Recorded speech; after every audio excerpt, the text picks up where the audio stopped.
The illustrious Merlin's Claw waiting for me? And for so long, too? It's quite an honor.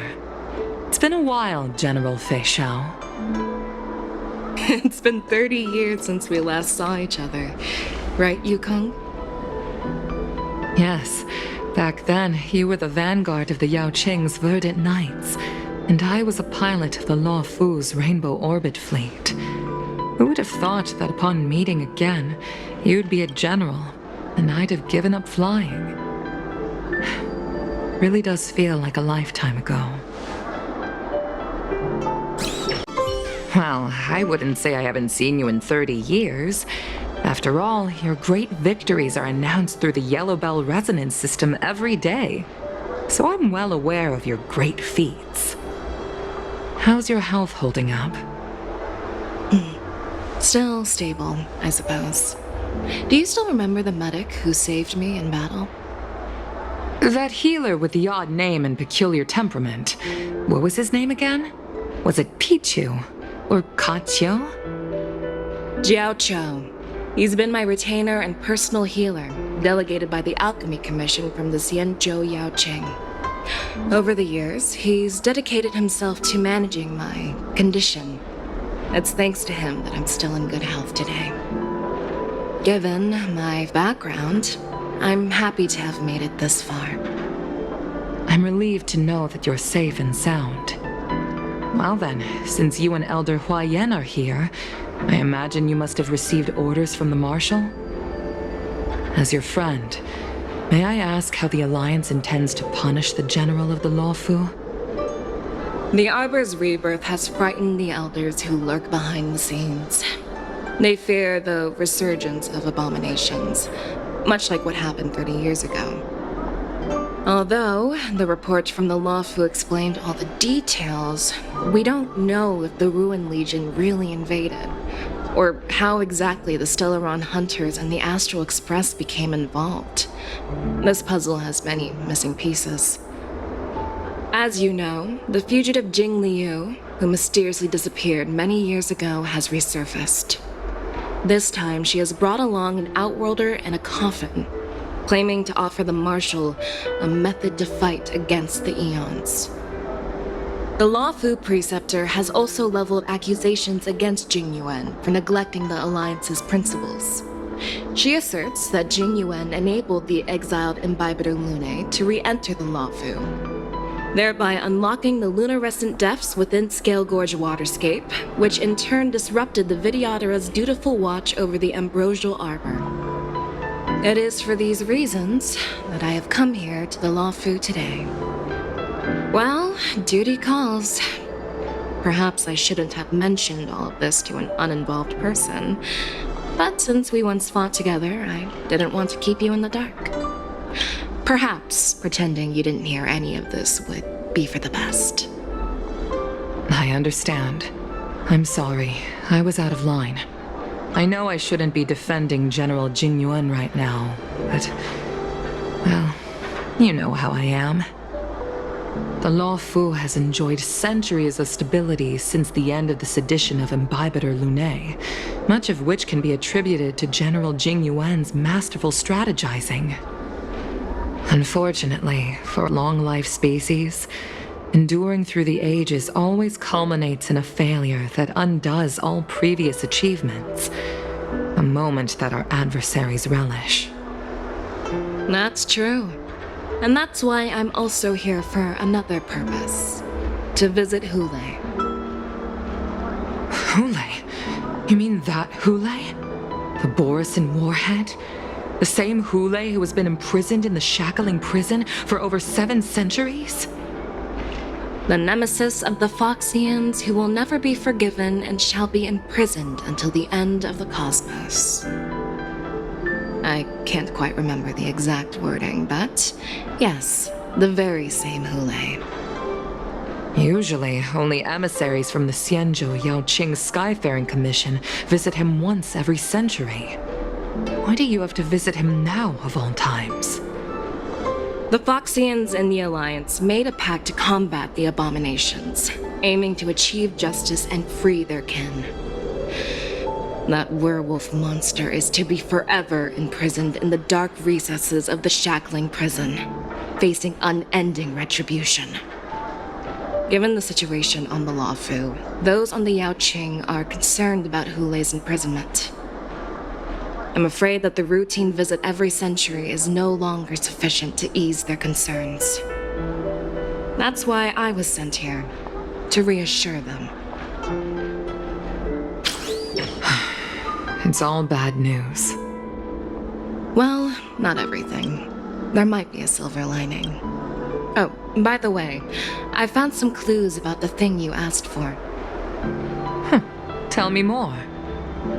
The Verdant Knights followed the route you mentioned and discovered the wreckage of the Whistling Flame ship. Unfortunately, there were no survivors and no cargo. However, someone had already been on the scene before we arrived. Our people?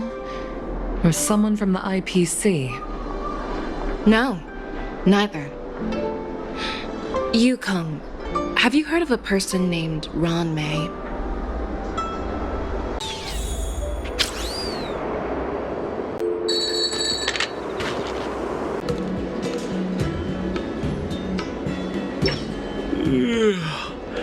I'm still feeling sleepy. Did I oversleep? Where did March and Donhung go?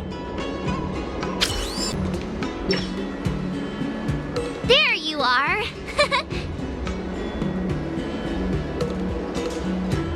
Well, it was a promise to General Huayan, after all. I woke up especially early so I can start teaching Miss March swordplay. Hey, why are you blushing, Master Yanqing? This is, the first time someone has called me Master. I need to, get used to it. Let me make it clear. Swordplay training is about improving your body, mind, and strength. It's not a casual game you can master overnight. I promised General Huayan that I'd teach you Cloud Knight swordplay, so you can participate in the war dance and defeat at least one opponent. I'll do my best, but if you break your master's rules... Is it too late for regrets? I'm already regretting my impulsive decision. Honestly, I'm not sure what I'll do either, because I've never been a teacher before. So, Miss March, please behave and don't skip classes. Or complain. You need to toughen up and train her properly, Master Yanqing. Don't go easy on her. You're so heartless. By the way, where's Yunli? I've found a quiet spot in the back garden of the Palace of Astrum for our first lesson together.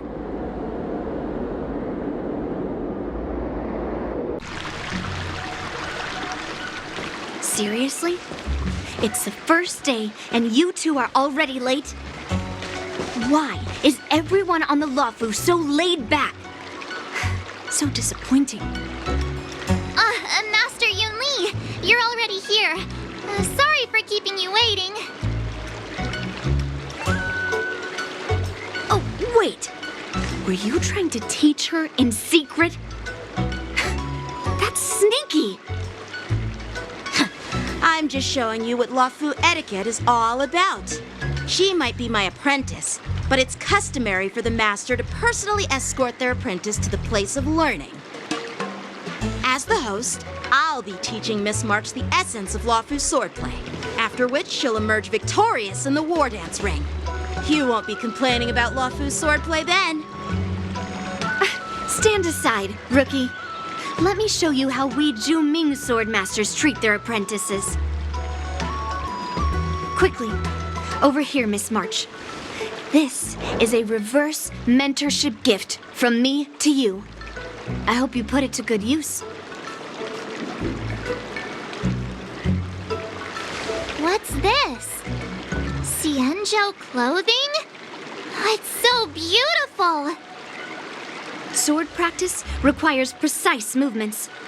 This outfit is tailored to fit perfectly and allows for smooth movements. I even added some small accessories. I put a lot of thought into it. You're awesome, Master Yunli! See? See? How can you compete with me? I'll teach March 7th the essence of Juming swordplay so she can win the contest with my sword skills. Actually, I've prepared something too. Huh? You have a gift for me too, Master Yanqing? Since you want to learn swordplay, Miss March, you'll need suitable weapons. So, I went out of my way to prepare a pair of swords overnight. Unfortunately, I didn't have time to ask the craftsman to customize the swords for you. But I did my best to choose ones that look nice and are suitable for a beginner. I hope you like them, Miss March. Thank you, Master Yanqing! Bet you didn't see that one coming, did you, Yunli? The real competition is just getting started. I'm so lucky to have two great masters. But why does it feel like things are getting a bit weird?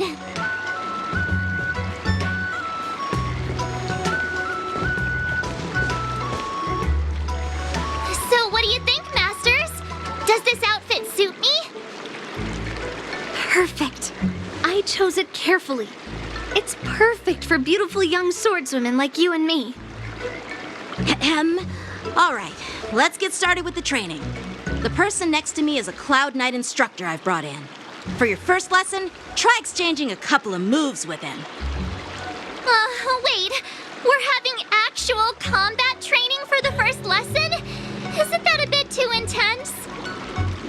Well, I heard you have some experience with archery and martial arts. The first thing we're going to do is see just how strong your fundamentals are. Come on, step forward and strike with the sword in the most natural way you can think of. It's important for us to grasp your natural movements so we can decide where to start and what you need to learn. If you're ready, let's begin. Okay.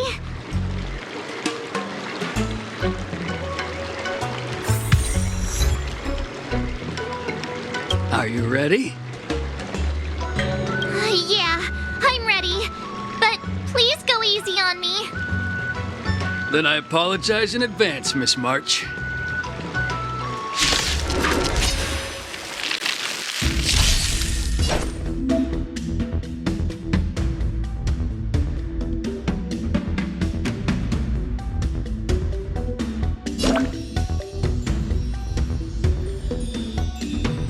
Please have some teeth. Pay close attention, Miss March.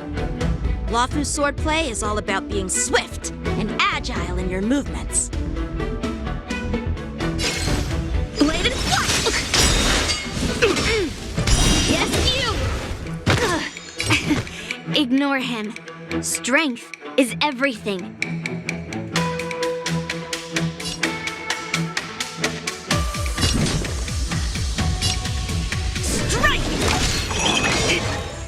Right on time. Like this? Well done!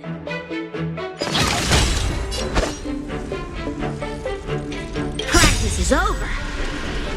Swords descend!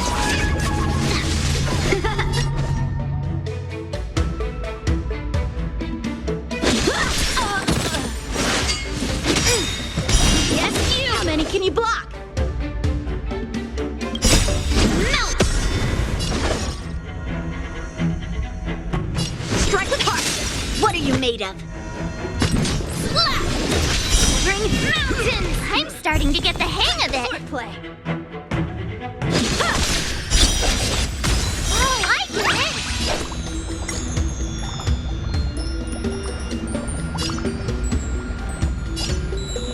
With a true heart and focused mind, here I come.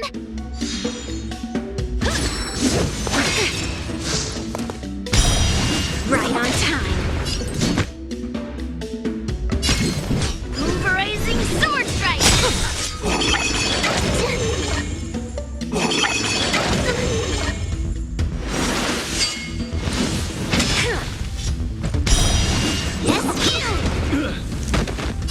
A one-time enemy.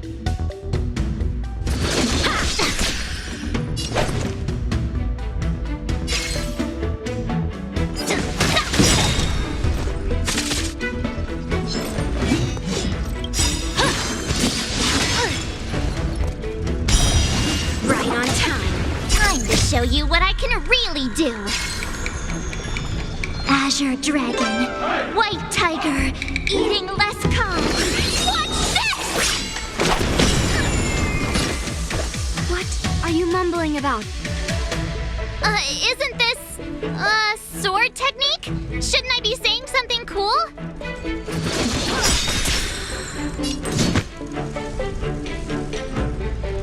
Rock-shattering slash! I'll melt it all down.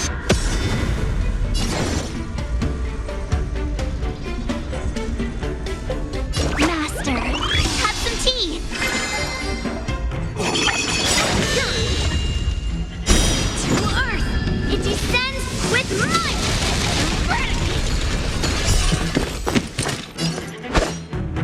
Practice is over. Swords descend!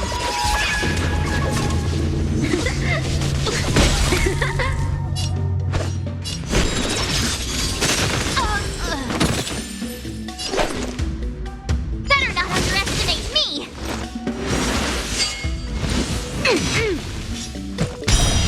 Yes, you!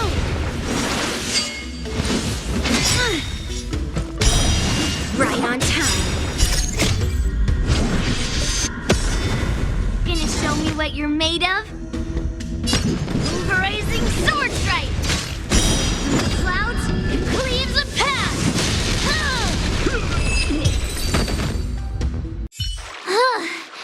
I didn't expect the first lesson to be so intense. Miss March has quick hands and a flexible body. She's a perfect fit for practicing Lawfu swordplay. However, she lacks strength, and her strikes were a bit unfocused. But don't worry, it's totally normal for beginners. Once she starts practicing Juming swordplay, she'll make heaps of progress. Given the situation, I believe Miss March should start by working on her Strength! Seriously, do you actually know anything about swordplay, or what? I could ask you the same thing. Dual swords require agility. So what's more important than footwork? Instead of focusing on her strengths, we should address her weaknesses. The drawback of wielding two swords is not generating enough force. What good is being quick on your feet if you don't have strength? It's not like we're dancing here. Skilled sword masters know how to play to their strengths and work on their weaknesses. Start with what you're good at, then tackle your weaknesses. That's the right way to learn. You're quite the theorist, huh? Theorist? You claim to be able to talk to swords. So what does that make you? A lunatic? Hey, it's only my first lesson, and you're already arguing. Come on, calm down, masters. I'll have to improve both my footwork and strength anyway, so it doesn't matter which one comes first. But it does matter. Just listen to me, March 7th. Aww.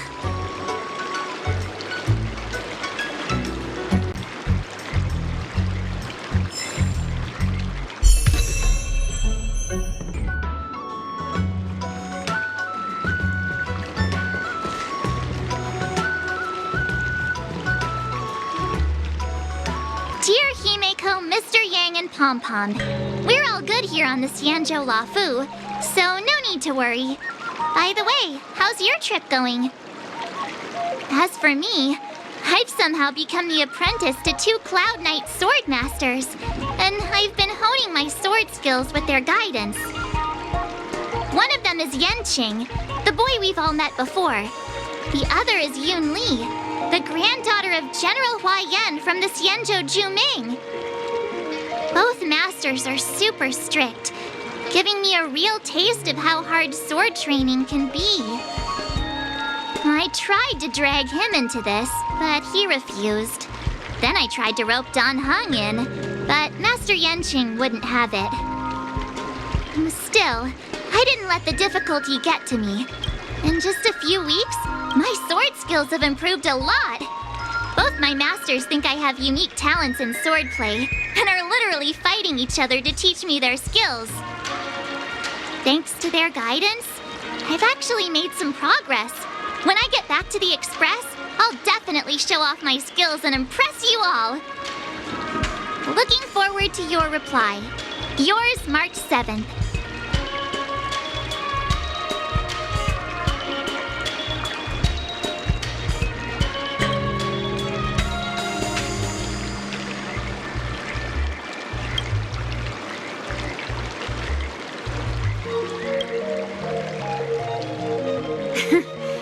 Well done. Let's call it a day.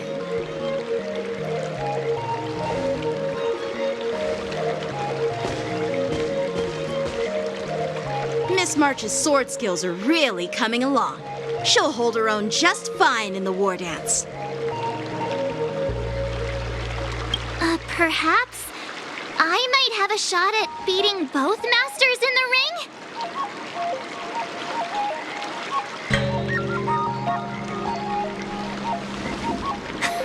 Get real. You've only been practicing for a short while. How could that possibly happen? With your talent, Miss March, if you dedicate a few more decades to training, you might eventually be able to defeat Yun Li. Decades? But I'll be an old lady by then. No, no. Can you believe it? March 7th has actually become a pretty decent swordmaster in such a short time. Now I understand why Grandpa always had a grin on his face while training me. Are you sure he wasn't laughing at you? Oh, shut up. It's all thanks to your amazing guidance, Masters. Miss March, you're really getting the hang of wielding dual swords. If you're keen on advancing, trying out different Xianzhou blades can improve your touch.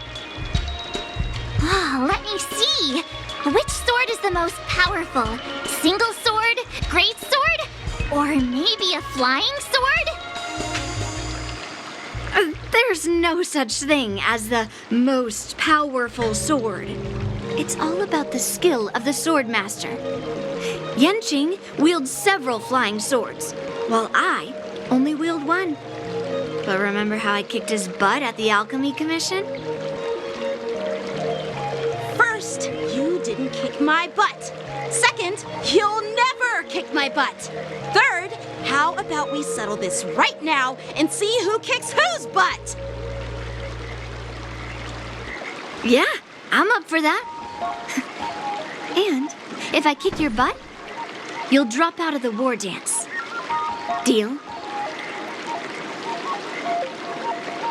Why are you two arguing again? I thought things had been improving between you lately. There was talk that the leading disciples of the Law Fu and Juming generals were supposed to face off in the war dance, but for some reason, they suddenly teamed up to train an apprentice of their own. Turns out the rumors are true.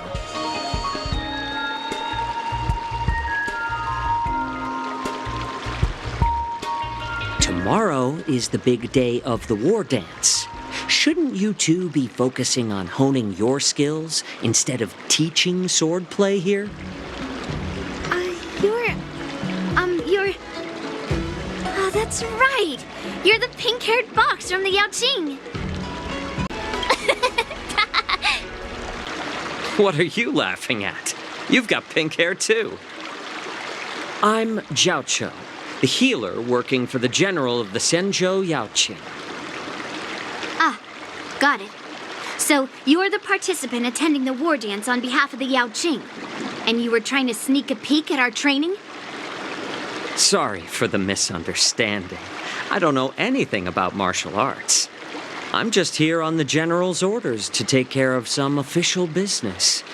I didn't mean to interrupt your training. I'll be on my way. If you know nothing about martial arts, why were you smirking earlier?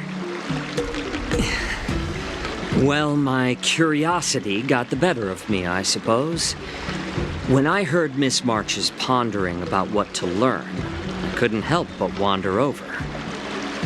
From my professional experience, cleavers, slicers, chopping knives, and carving knives are all just tools. Kind of like frying, sautéing, boiling, and deep frying in cooking. They're just ways for people to show off their skills.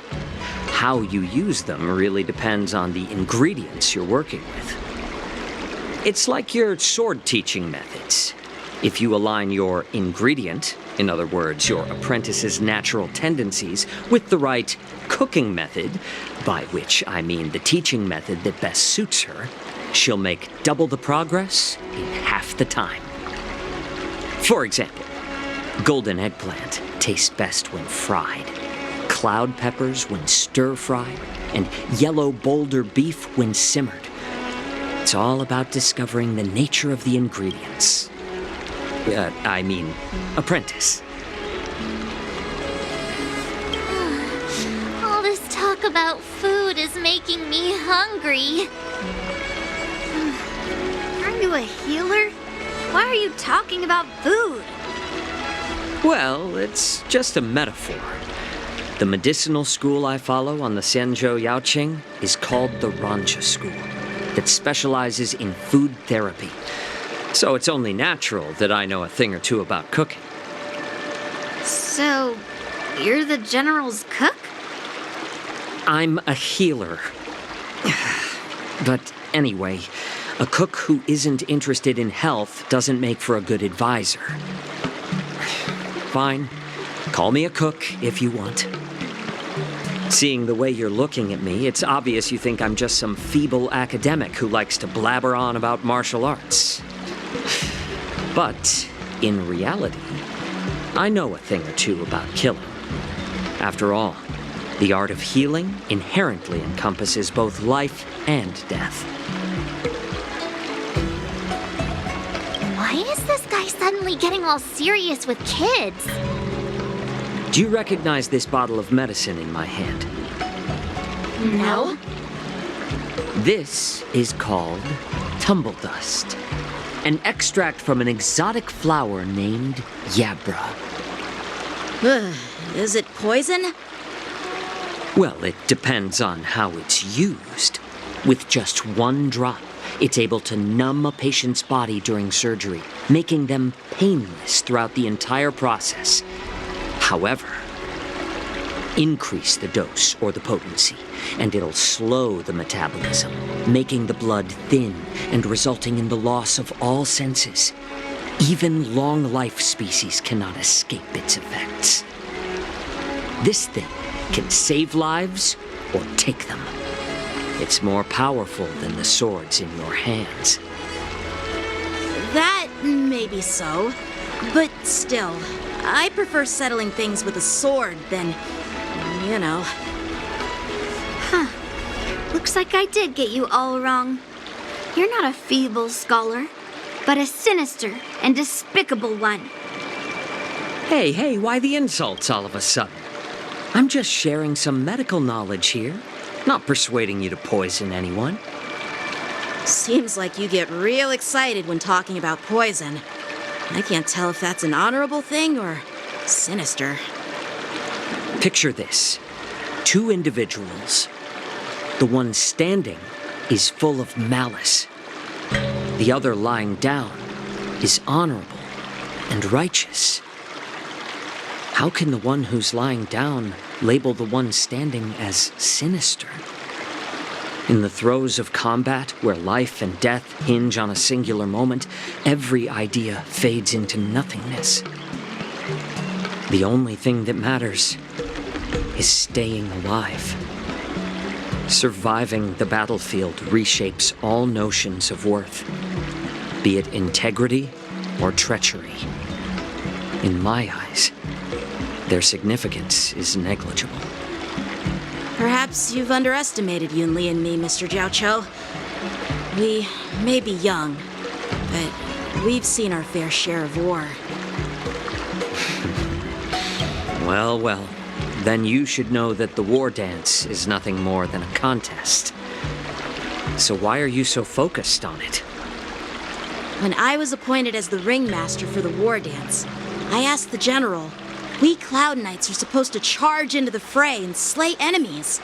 Why do we have to swing swords in a ring just to please an audience? And this is how the general replied. To unsheath your sword in a ring is no different than on the battlefield, as your sword reveals the might of all Cloud Knights. The war dance is the perfect chance to showcase martial virtue and forge alliances from all over the cosmos. When we unsheath the sword without drawing blood, we not only display our might, but also the martial virtue of the Cloud Knights. That's quite an insightful statement, Yanqing. Well, my apologies for being so short-sighted. I've been on the Luofu for quite some time, but I haven't had the chance to see the ceremony venue for myself yet. Hearing you speak so highly of it has piqued my curiosity. Would you mind showing me around? You want to see the Sky Splitter ship where the war dance will be held? Let's go! I bet Yun Li and Miss March haven't seen it either, right? Well then, I'll give you all a tour.